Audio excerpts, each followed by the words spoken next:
Everyone, welcome back to this channel. In this video I'm going to show you how to add a fade out audio on a CapCut apps. Now let's get started.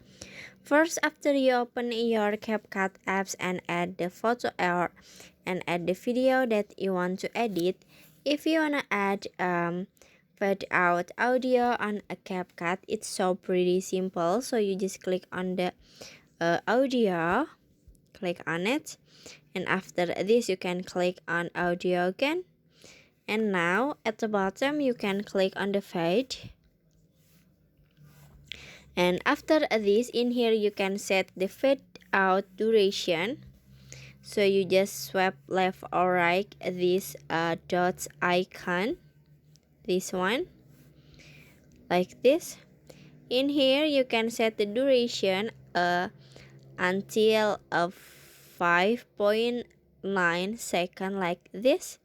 And in here I want to try to add for a second, like this. And after this you can click on the check icon at the bottom